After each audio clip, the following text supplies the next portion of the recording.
Dear students of class 9,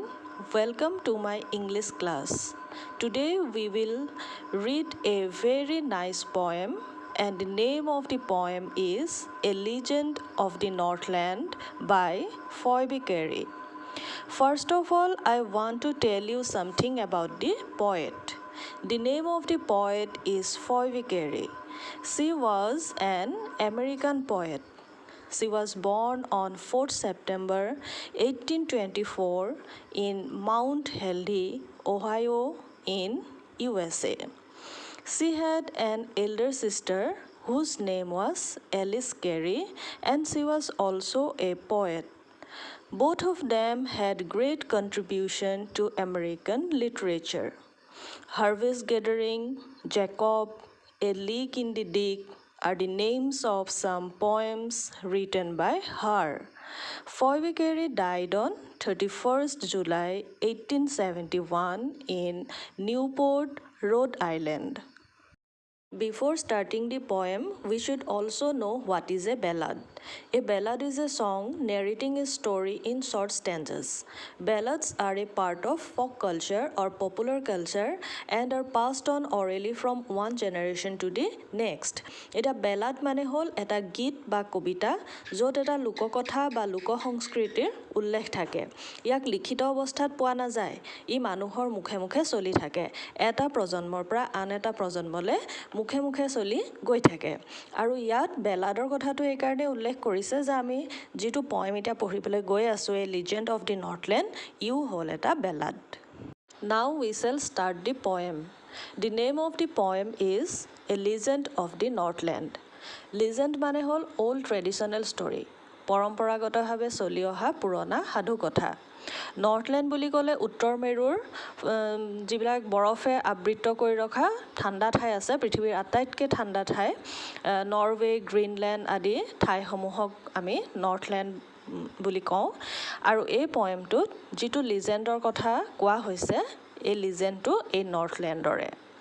This poem narrates the legend of an old lady who angered Saint Peter because of her greed. এই পয়েমটোত এগৰাকী লুভিয়া old লেডিৰ কথা কোৱা হৈছে যি নিজৰ লোভৰ কাৰণে Saint Peterৰ খং উঠাইছিল। She was too greedy to give Saint Peter a single piece of cake and finally Saint Peter turns her into a woodpecker. এতিয়া ফাৰ্ষ্ট stanzaটো চোৱা। Away, away in the Northland, where the hours of the day are few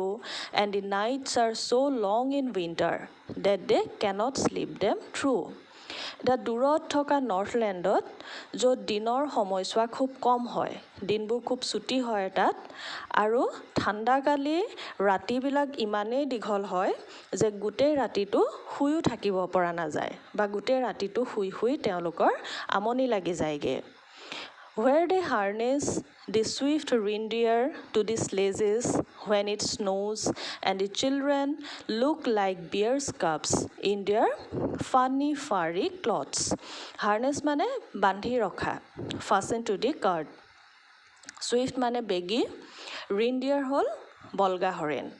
sledge হল এবিধ বিশেষ ধৰণৰ গাড়ী যিবোৰ গাড়ী অকল বৰফত চলাব পাৰি। এতিয়া ইয়াত কৈছে যে তাত স্লেজ গাড়ীত বেগী বলগা হৰিণ বান্ধি দিয়া হয় যাতে সিহঁতি টানি বৰফৰ ওপৰত স্লেজ গাড়ীবিলাক চলাব পাৰে আৰু তাৰ ল'ৰা ছোৱালীবিলাক দেখাত ভালুক পোৱালি নিচিনা লাগে কাৰণ সিহঁতক অনবৰতে নুমাল কাপোৰ পিন্ধাই ৰখা হয় অত্যন্ত ঠাণ্ডাৰ বাবে আৰু সিহঁতক দেখাত সেই ড্ৰেছটোৰে ভালুকৰ পোৱালি নিচিনা লাগে আৰু দেখাত খুব ফানি লাগে খুব হাঁহি উঠা নিচিনা হয় সিহঁতৰ ড্ৰেছটো।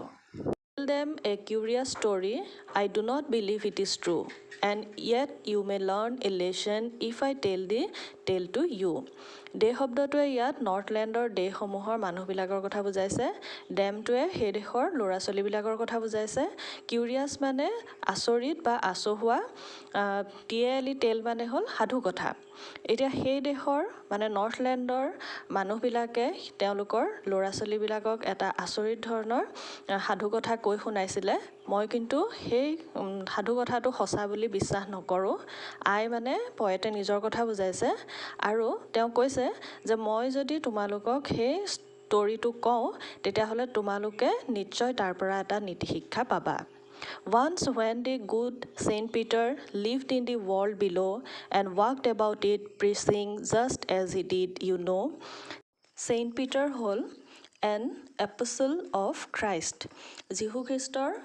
মত আৰু আদৰ্শ মানি চলা তেওঁৰ এজন শিষ্য বা ফলোৱাৰ এসময়ত যেতিয়া ছেইণ্ট পিটাৰ এই পৃথিৱীত বাস কৰিছিল তেওঁ মানুহৰ মাজত ঘূৰি ফুৰি যীশু খ্ৰীষ্টৰ বাণীসমূহ প্ৰচাৰ কৰি ফুৰিছিল আৰু যীশু খ্ৰীষ্টৰ ধৰ্মবাণীসমূহ প্ৰচাৰ কৰাই আছিলে ছেইণ্ট পিটাৰৰ কাম He came to the door of a cottage in traveling round the earth where a little woman was making cakes and baking them on the hearth. Cottage মানে ঘৰ, traveling মানে ভ্ৰমণ কৰি থকা, baking মানে হেকা আৰু হাৰ্ট মানে জুহাল এটা ছেইণ্ট পিটাৰে গোটেই পৃথিৱীতে ধৰ্মবাণী প্ৰচাৰ কৰি কৰি ঘূৰি ঘূৰি আহি অৱশেষত এটা ঘৰৰ সন্মুখত ৰলহি আৰু এই ঘৰটো আছিলে এগৰাকী ওমেনৰ আৰু সেই সময়ত সেই লেডিগৰাকীয়ে পিঠা বনাই আছিল জুহালৰ ওপৰত পিঠাবিলাক তাই এটা এটাকে হেকি আছিল and being faint with fasting for the day was almost done he asked her from her store of cakes to give him a single one being faint মানে মূৰ্ছা যোৱা fasting মানে ভোকত থকা for the day was almost done মানে দিনটো ইতিমধ্যে শেষ হওঁ অৱস্থা হৈছিলে সন্ধ্যা লাগিবৰ সময় হৈছিলে গোটেই দিনটো তেওঁ ঘূৰি ঘূৰি ভোকত মূৰ্ছা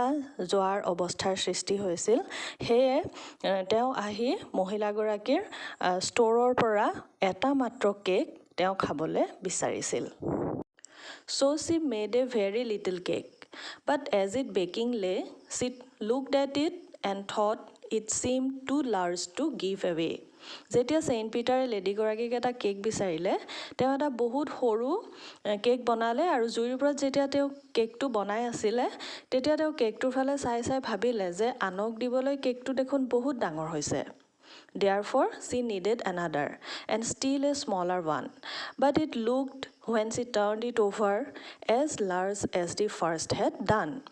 সেই লেডিগৰাকীয়ে পুনৰ আন এটা কেক বনাবলৈ ময়দা বা আটা যিটো বস্তুৰে কেকটো বনাই আছিলে তাৰ খুব কম পৰিমাণে লৈ সানিলে নিডেড মানে সনা এইবাৰ তেওঁ আগতকৈও পৰিমাণটো কমাই ল'লে আৰু আগতকৈও সৰুকৈ এটা কেক বনালে কিন্তু যেতিয়া তেওঁ কেকটো বনাই আছিল আৰু সিজিবৰ কাৰণে যেতিয়া তেওঁ কেকটো লুটিয়ালে তেওঁ কেকটোলৈ চাই ভাবিলে যে এইটো দেখোন আগৰটো কেকৰ সমানে ডাঙৰ হ'ল Then she took a tiny scrap of dough and rolled it flat and baked it thin as a wafer, but she could not part with that. Tiny scrap মানে হ'ল একেবাৰে সামান্য পৰিমাণৰ ডাফ মানে হ'ল পিঠাগুৰি বা ময়দাৰ পানী দি পেলাই যিটো লিকুইড বস্তু বনাই লয় মানে কেকটো বনোৱাৰ আগত যিটো বস্তুৰে কেকটো বনোৱা হয় সেই বেটাৰটোক ডাফ বুলি কোৱা হয় ফ্লেট মানে একেবাৰে চেপেটা কৰি পেলোৱা ৱেফাৰ মানে হ'ল এনেকুৱা এটা থিন স্লাইচ বা বিস্কুট যিটো ইমানেই পাতল হয় যে মুখত দিলে নাইকিয়াই হৈ যায় পাৰ্ট উইথ মানে এৰা হোৱা তাৰপিছত তাই কেকটো বনাবৰ কাৰণে ইমানেই কম পৰিমাণৰ ডাফটো ল'লে বেটাৰটো ল'লে আৰু টেৱা বা কেৰাহী যিহত বনাই আছিলে তাত ঢালি ৰোল কৰি থাকিলে ৰোল কৰি একেবাৰে চেপেটা কৰি পেলালে ফ্লেট কৰি পেলালে ইমানেই থিনকৈ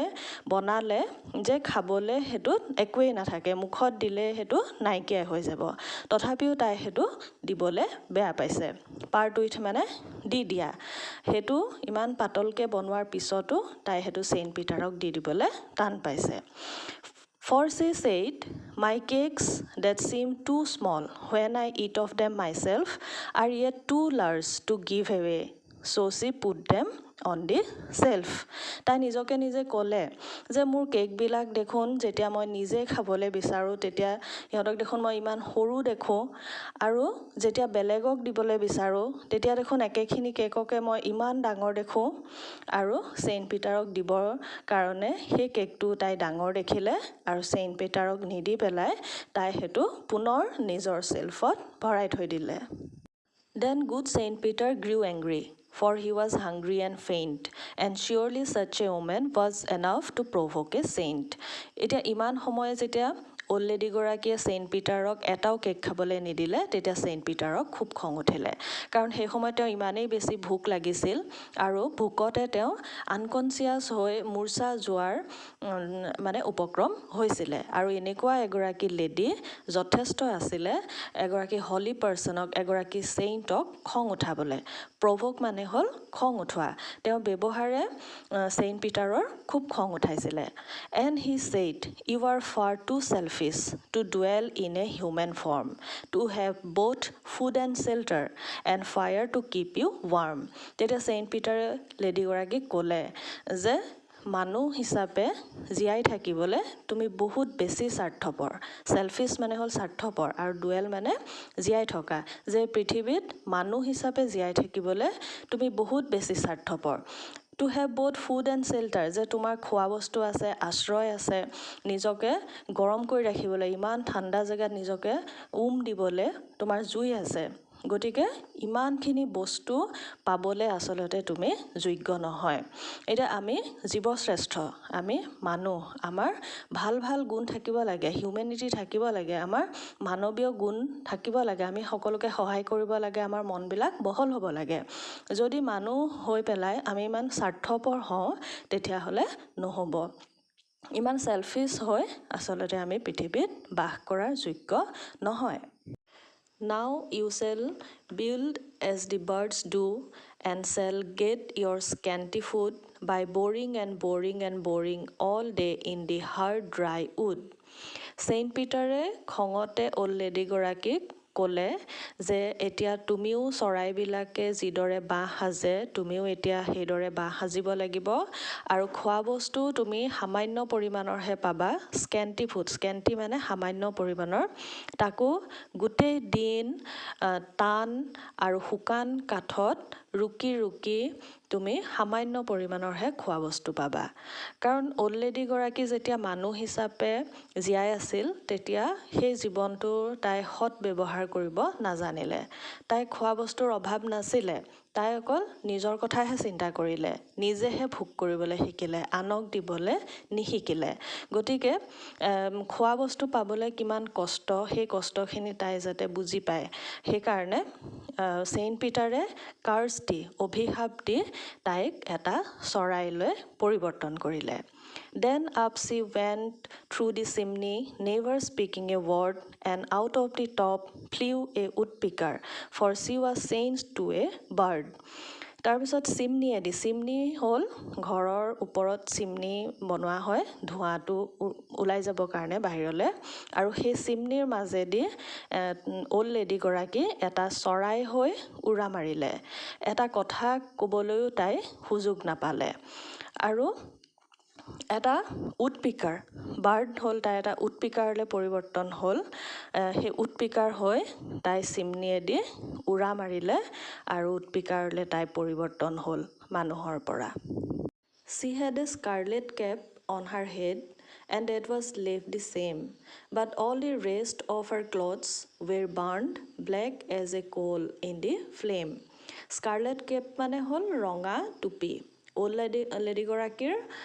মূৰত এটা স্কাৰলেট কেপ পিন্ধি আছিলে আৰু সেইটো তাইৰ মূৰত সেই ধৰণেই থাকি গ'ল কাৰণ উডপিকাৰ বাৰ্ডটো যদি আমি চাওঁ আমি তাৰ মূৰত ৰঙা ৰঙৰ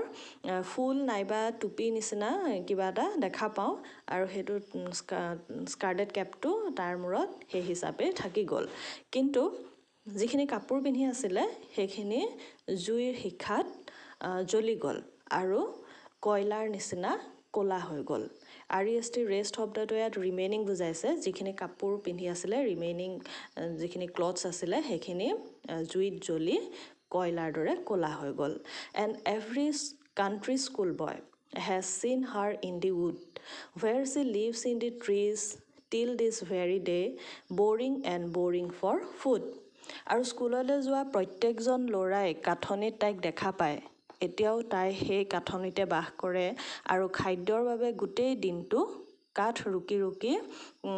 খাদ্য সংগ্ৰহ কৰিবলগীয়া হয় This is all about the poem The old lady did not give food to Saint Peter, and now she has to roam around for food. Okay then students, we will meet again with a new chapter. Take care.